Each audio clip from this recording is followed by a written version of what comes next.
Everybody can't be running around in different directions. They have to play as a sound unit. Yep, it's got to be tight formations all across the board. But then again, we might see a side of NIP Flash that they've been hiding all of this time. Now, first off, let's see who's going to be first pick and who's going to be second pick in this upcoming drafting phase. I would have to assume, yep, it's going to be NIP Flash going to be on first pick blue side, SRG on second pick red side. Bans, Hilda, Phoveus, it looks like they are still taking the approach of trying to lock down Cram's hero pool for now. I'm expecting SRG to kind of oblige and say, you know what, if we're going to follow the previous draft, let's follow the previous draft. Butterflies. I mean, I guess if they first picked Bruno for NIP Flash, SRG was okay with that. I know it was a little bit of limit testing, but it still worked out in their favor. This may be a situation where NIP Flash just wants to ban the Bruno themselves and get something into the hands of Diablo super early. Something that can create that mobility that he's used to shining on, not limiting him to a pick like an Edith,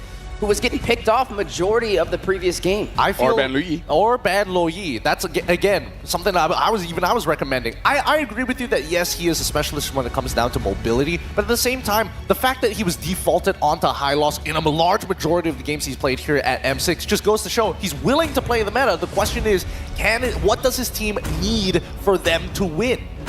Always on the way. And now we are going to see that Matilda. that Matilda ban out from the side of NIP Flash. Bruno is still walking on the board, but the million-dollar question is, will this be a first pickup for NIP Flash? Is that a gamble that they want to even allow to walk to the side of SRG? We are looking at that Zushin being banned out, so a couple of things still available for both sides. The Cho, who we have yet to see be picked up. Hylos has been a little bit more highly prioed.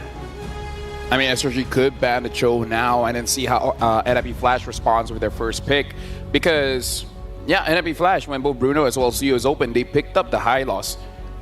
But this time, maybe they can go for a different direction, because if they can catch, might be looking better. Shadows. They banned out the Luyi. SRG themselves banned out the Luyi. So, previously it was high loss first pick into a Joy and Luyi second pick. So, they had a chance to pick up the Luyi, but maybe they're just smelling that Curtizi wants it for himself, so not going to deal with it. Possibly. I mean, it could be just like a hard read, but at the same time, it's in the ban section, right? Especially within the first phase, it's still adjustable. They can still talk about it, and there's plenty of time to do so for the side of NIP Flash. I still feel like they're going to go with the high loss first pick once again. It's still really flexible for them. Diablo performs well on it overall. They've already committed at least 2 bans to the EXP sector, so makes sense, right?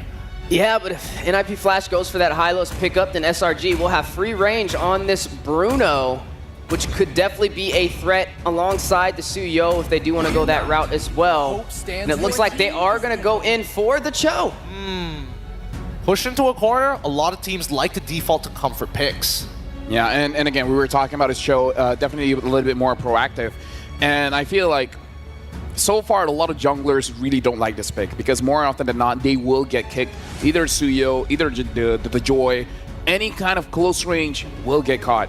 SRG, they have the option. They didn't go for it for the second game. But this time they're taking it. They're taking the Bruno and they're taking the Joy as well. Yeah, they don't mind the Suyo actually going over to the side of NIP Flash, right? Because Suyo only does well against the Joy when you find that initial lead, when you have that level lead and you keep on oppressing it. It's the same thing for when Alpha is played into the Suyo. Alpha just needs to maintain his farm, invade every once in a while because he knows he can win the 1v1, and then once Suyo gets like maybe 3-4 items, that's when you have to be a little bit more concerned.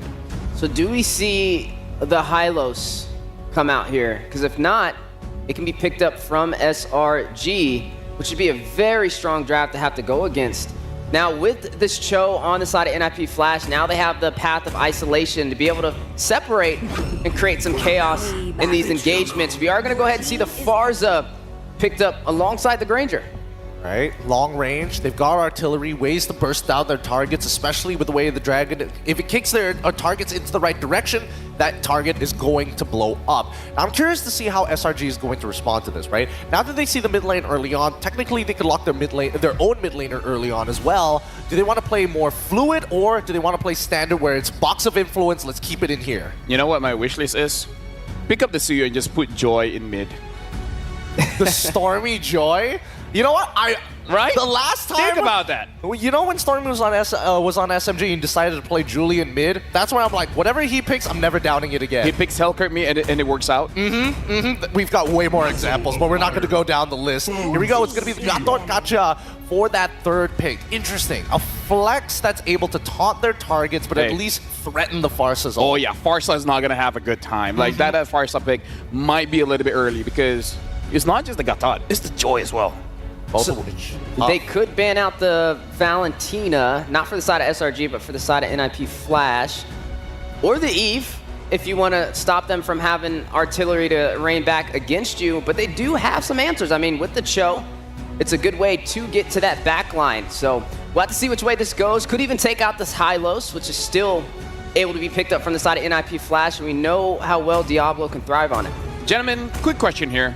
We're going up against a Granger as well as the Farsa. Quite long range here. Do you fight fire with fire by having more range as well? Something like the Xavier, something like the Novaria, maybe even the Veil. Veil has pretty long range as well.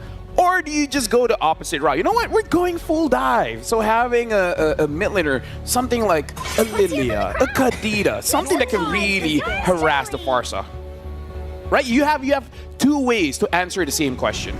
I agree with you. There are two ways with it, but some more effective than others. I would say the long range route is probably the safest bet. The only issue with that is that a lot of our long range, like whether it be marksmen or even like mid laners, need a lot of time to get to that dangerous point, right? You have to play such a controlled early to mid game, which so far, based on what we've been seeing from SRG, fits more towards their style since the early game hasn't usually gone in their favor in these past two matches.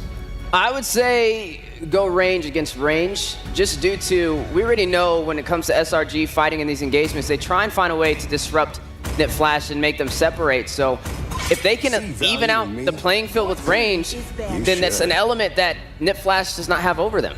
Good ban, by the way. Very good bans.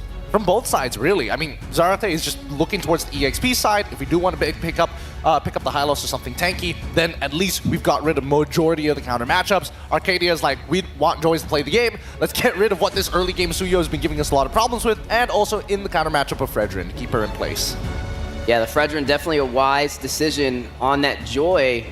Now, I mean, it could be that Joy in the mid lane that you're hoping for, though. I mean, it's not too far out of the ballpark. We have seen it, actually. Yep. Team Spirit is the one that pulled that out with Sunset Lover, so maybe seeing SRG have the same pick on their side could work in their favor and catch somebody like NIP Flash off guard. And it's not the worst thing, considering you can get back to the Farsa, and then you also have a lot of pills, so we'll have to see which way this goes. Nonetheless, we are still looking for the jungler for the side of SRG as well. You know, an Hayabusa could actually... No, actually, No. Let's just assume the Joy is jungle. Yeah, but Joy's jungle. It'll be interesting if it does go mid. I don't know. I saw a bit of a smirk coming in from Stormy. I was hoping he was telling his coach, like, hey, guys want some Hello the Panda? Valentina's banned out, so you gotta give me the Joy, right? See, the bowl helps, right? Oh?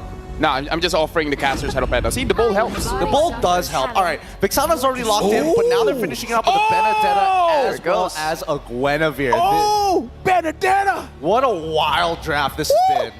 Finally!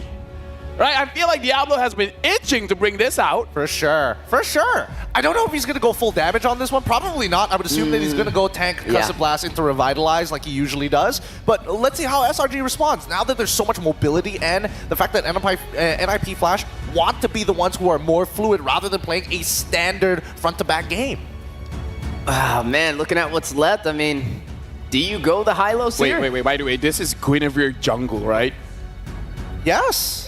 Yes, it is. Yes, it is. I mean, Hades has brought it up before, if I'm not mistaken. So this is going to be very interesting. SRG, last pick. Do we want fire with fire, have a damage EXP laner as well? The Kufra, we have not seen the Kufra. Well played. Hume's Kufra for a very long time. God, he's made a name for himself on Cho as well as Kufra. It has been way too long. Good luck. Good luck to both teams. This game has some nostalgia behind it. Thank you very much, panelists. You know what, casters? Have fun. I think it's not just Diablo who's been itching to see something new. We've been itching to see something new from this game, from this entire series as well. And for the potentially last game, we're finally seeing it. SRG basically said, if you want to go crazy, Let's go crazy. Oh, Petrify. Diablo wants to go damage. Oh, whoa, whoa, whoa, whoa. I love it. I love it. Gone Okay. are the days of Revitalized Concussive Blast Benedetta. It's Diablo time. And it's a Guinevere jungle, actually, that Hades is going to pull off against SRG. But what a way to close out the draft by bringing out Yumes on that iconic Kufra up against this lineup with a endless amount of blink skills Oh, yeah. in their hands. Man, I'm just super hyped for this matchup. Again, ladies and gentlemen, welcome to the Land of Dawn. This is an elimination game. Match point for SRG. One loss here means Nip Flash will be eliminated from the M6 World Championship. And SRG say, yeah, let's go with it. Kufra. I love the Kufra pick for Yums. I mean, I like the way they're trying to approach this because, like, for 2 games in a row, Cram has been insane in terms of applying the pressure. Oh, but yeah. on this Benedetta, Diablo might be able to go toe-to-toe up against Cram in the lane and in terms of how he's able to rotate faster out of the EXP lane. But again, that doesn't eliminate the fact that Curtese will still have to face a lot of problems one way or another. On this Farsa, you'd have to be mindful of the Avatar of the Guardian as well as the Joy, as mentioned by our panelists earlier. So if he had a hard time trying to use the Feathered Airstrike with just the Hilda in the hands of SRG, now it's not just the Hilda actually. It's a lot more than that. Even the Kufra, I think, you'd have to consider that too. JPL gonna walk up with Jikundo. Let's see if he actually gets a stun down. Sky should be able to retrieve this, and yes, he does. Just dancing around JPL. Jones is charging. Diablo clearing out the wave. Yeah, doing really well in the lane so far. Yep, I think that's one of the biggest adjustments that we're seeing from NIP Flash in terms of heading into this game. And another is that Curtese would want to probably play this a little bit more safely. It picks up the Purify, but then that Spatial Migration does not connect. So in terms of survivability, I feel like NIP Flash, they have a lot more ways to deal with that. But then they have to still be careful. The element of surprise still remains for SRG. Okay, let's see. Spatial Migration, NPFL Requiem in towards the final blow. Diablo claiming first blood. Sky's petrified. Electrified Beat still coming down though. Let's get the Red Tree battle here. Hades will claim it. Sky's forced back. JPL walking up. Cram might be caught here. Jikundo, Way the Dragon, locking him down. Hades claims the kill. Just like in game number 1 and 2. Nip Flash start off strong. I mean, I think they're trying to approach this in such a way that since our XP laner is able to be a lot more aggressive compared to the first 2 games, they're able to set things up. They're able to force out those skills which would ideally be the ones to cancel out and disrupt NIP Flash from doing the type of teamfight that they want, which is what we've seen earlier. Diablo just went in, forced out the early Avatar of the Guardian from Cram, and that was the signal for Curtese that he could just use that Feathered Airstrike, control the area near that turtle pit, and then NIP Flash, they were able to take that objective successfully for themselves. But we'll see how SRG adjusts from this point onwards, because still, I mean, they still have the Bruno, and they have a lot of ways to counter-engage if it's just that. Definitely. It doesn't seem like... At least in this game, it's a bit different, right? You can actually see that Vanix is bullying Innocent in the gold lane with the Granger up against the Bruno. This is something that I don't think we've seen in game 1 and 2. Innocent has been playing it really, really well, and previously he was the one who was winning in the matchup. So Nip Flash have so many more ways to actually, you know, drop down some kill pressure if they want to play around the bottom lane. Should be okay too. Up until Innocent gets the Haas claws, at least. That's when he can actually finally stabilize in this gold lane. But at least so far, though, it's more of river control for NIP Flash and rotating towards the EXP lane. Oh, look at Diablo once again. Speaking of EXP lane, that's nearly a 1v3 that he actually engaged in. But even Hades, looking at the rotation so far, it seems like they just really want to establish control in that lane so that they're able to focus a lot more of the resources towards the important or the key heroes that they have, specifically Vanix. Although he's managing it pretty well alone here in the bottom lane, still Sekai's though, he's here as well, so let's see what happens. Oh wait, Cram! Oh, gonna be assassinated. Hades finds it. JPL too gets away the dragon. Diablo gonna be terrified down. Skies will be able... Wait. He caught the kill on the Vanix. Okay, yeah, I was like, whoa. It was an assassination as well. Oh no. Thanos Revenge and the Rage over to JPL. Only JPL. This should be a free one for NIP Flash. Eternal Guard. JPL, actually able to escape. Diablo jumping in forward, getting the kill. Now Hades doing the same thing. Cortese going to be caught in the electrifying beast, but can just fly. Hands. Although SRG, they're able to find their way to Vanix, which I don't think is that much of a good sign, but at least for them, oh no, and speaking of, they're really trying to focus down on Vanix right now. Yeah. So with NIP Flash, they're operating kind of well in terms of other areas in the map. Vanix is starting to have quite a rough time in his gold lane. Yeah, as much of a rough time as Stormy, I think, right? I mean, every time he walks up, he's gonna have to be double, triple, quadruple careful. Because of Diablo, he can actually he can one-shot Vexana at this point. Diablo's actually reading this really well. SRG have a hold there, and Diablo's not going for it. He's actually just I mean buying the timer and like zoning them away from Hades. yeah, he knows it. The eye indicator and all that. They're definitely just trying to read into where they're possibly positioned, but Diablo takes the long cut. He's just really being careful on this now that SRG probably has their eyes set on Diablo. And speaking of, that's the electrifying beast already used by Sekai's. Okay, let's get the spatial migration. Even the final blow utilized by Diablo. You can see how much trust he had in Hades hitting that skill, but unfortunately for them, Skies is too slick with it. Yeah. So we're waiting for the next potential objective, but Cram is waiting here in the Riverside. So they're just really doing well in terms of scouting each member out. Cortese uses the wing by wings. So it's just like SRG, they're able to get their turret, the tier 1 turret down bottom, but Stormy, oh no, you said being quadruple careful. But I don't think he was able to foresee that. I think he might have to do more than quadruple careful. Spatial migration on top of the fact that there's a final blow. Petrify, and yeah, I think the flicker choice might have been a bit too much of a gamble here. Times Revenge and the Rage JPL with a Shut gets away. Sky's dealing the damage. Worldy and the crit from Innocent. Hades picks up the turtle though, and Diablo will be able to trade it with a turret up top. My goodness, 2 objectives in exchange for JPL.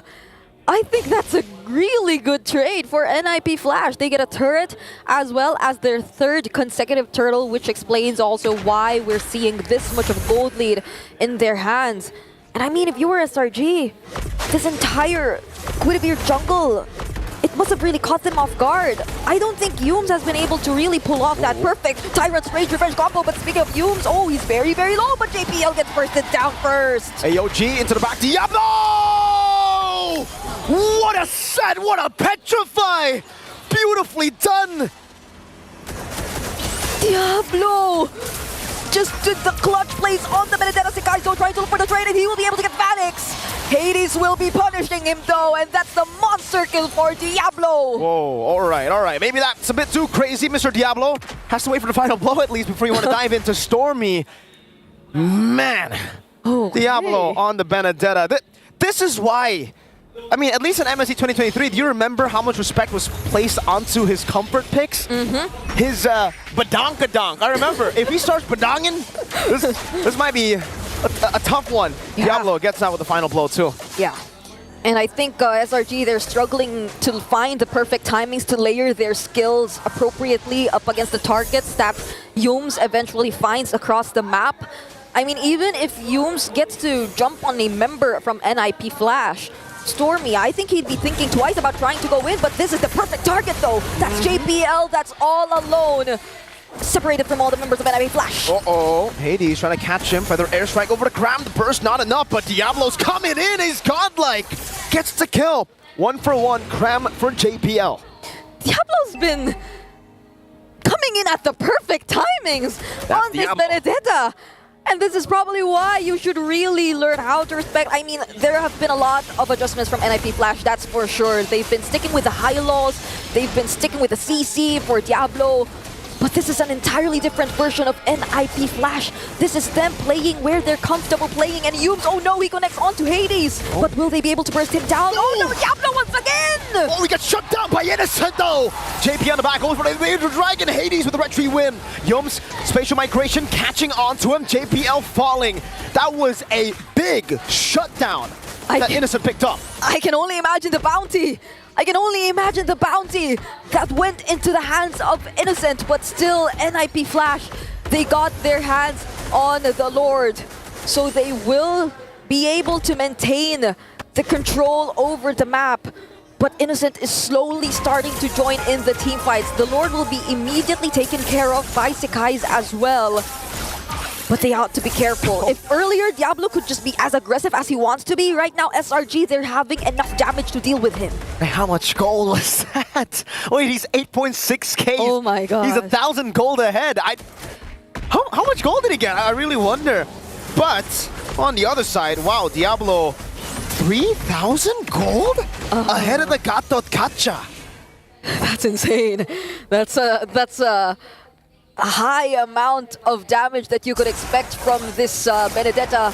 If we were to recall the emblems that he went for earlier, it's the fighter emblem together with the master assassin and a bit of concussive blast as well. So you could expect him to really dish out the damage, but an eye for an eye. That was close for Diablo. Oh, Yums, Tarnish Revenge, just find Rage. Guys, trying to go for the flank earlier for the airstrike. Will be able to zone them away with the Death Sonata.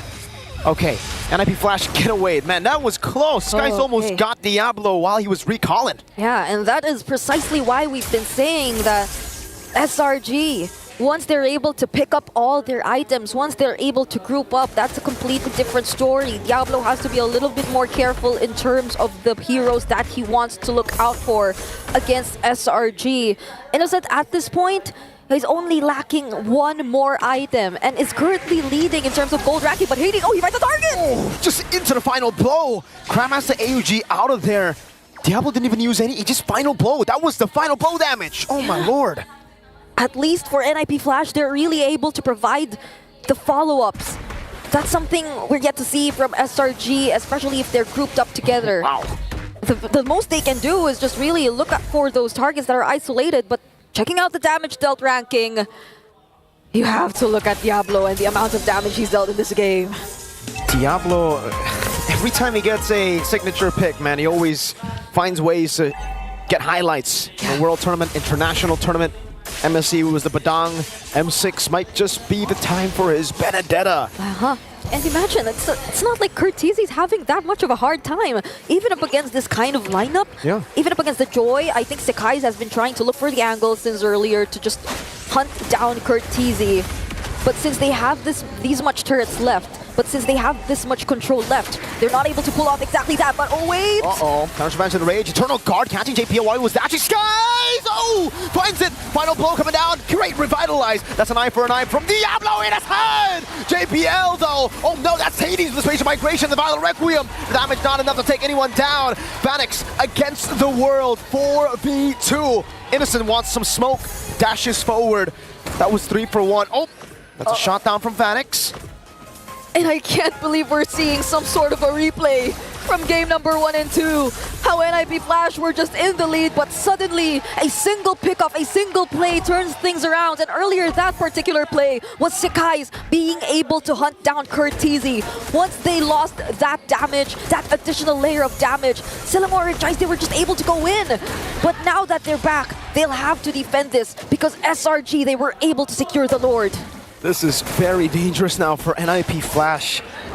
The early lead that they got, the 12 minutes of gameplay, it disappeared just with one fight. Again, SRG take full control. Skies electrifying beats! It's gonna be the stun overdose. Skies very low! Now Diablo chasing him. Oh my lord! JPL shuts him down. Skies will be slain in the bottom lane. Innocent though will not stay idly by. He will be active, making quick work of the tier 2.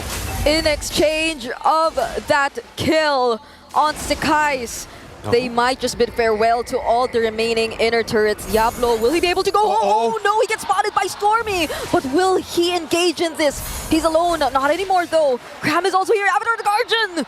Let's see, Diablo. How do you get away from this one? That's a conceal! Petrify! Diablo going forward. That's Stormy taken down. Yums with the spot, time revenge, and the range finding him. Innocent in the back, still being able to free hit Hades. Still caught on the damage. Hades getting away with the space of migration. That's a good shot over to Innocent by Curtisi. Lord still alive. Hades walking back. Phoenix trying to clear it as fast as possible. And they will be able to defend against it. Oh man, the turn from Diablo. Them deciding to engage in that fight probably cost them all the remaining all the remaining inner turrets. But that was okay, I feel, for NIP Flash. It felt like them really showing that they were still in the game. They'd still be ready to take on SRG if they too commit just one single mistake. Now looking at the items, both of the gold laners already have their hands on their complete builds. And Cram is slowly catching up too. So the sustain is gradually being there for SRG. Also picks up the Antique Cuirass. So now they will probably be a bit more confident to engage in the fights, even with the presence of a complete 5-man lineup for NIP Flash. Great reaction there from JPL. Actually, Shunpooing out of the Tower's Revenge from Yums. But NIP Flash, they are far away from getting that lead back, I feel. You know, SRG, their composition does really well in the later stage of the game with the Joy, Bruno, Innocent, and Skies. They should be online to do whatever they want in the fights. And I mean, to be fair, for Innocent, we've already seen it. Yep. So they get to use the Magic Sentry, find the other members of SRG, but Yums will be charging, doesn't connect onto JPL. But this is becoming tricky for NIP Flash. Definitely. And Diablo doesn't even have enough damage to threaten Skies if he dives in. Like previously, Skies couldn't jump in because once you get petrified, you're technically almost dead, right?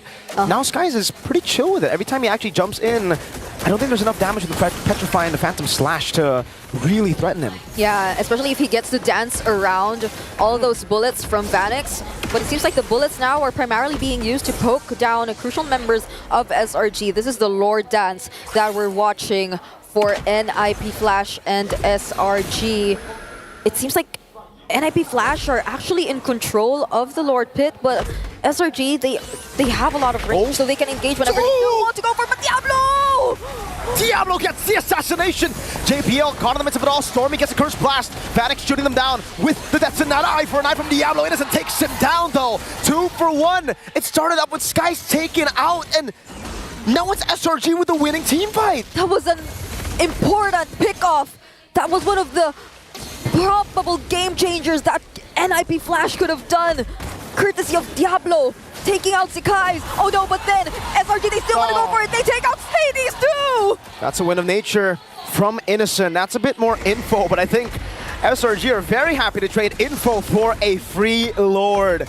Hades is down for 30 seconds. Innocent can very easily just solo this. And NIP Flash, now they're going to have to defend another Lord. This has been such an unexpected turn of events. From the Lord Dance, to the way Diablo took out Sekai, to the way SRG took out Hades. You would have thought it was already the ideal scenario for NIP Flash, but now once again, they will have to defend, and this time, only with their base turrets remaining. They have the range, they have the wave clear. This is still the Benedetta we're talking about, but once you use up all those crucial resources, SRG, I feel like they won't think twice of going in. That's a 2,000 gold lead that Innocent has over Vanix. At this point, the gold lead doesn't really matter for the gold laners. It'll just be item swaps, right? But still, Innocent's holding on to that gold lead. Same goes for Diablo. It'll just be item swaps now that we are waiting for. He's already on the way to the Rose Gold Meteor. SRG, 4,300 gold ahead. Yeah, and I mean, Sekai, he also has his hands on the Winter Crown right now, so he can either go in, force a reaction from NIP Flash, and the electrifying beats, it will still be casted anyway.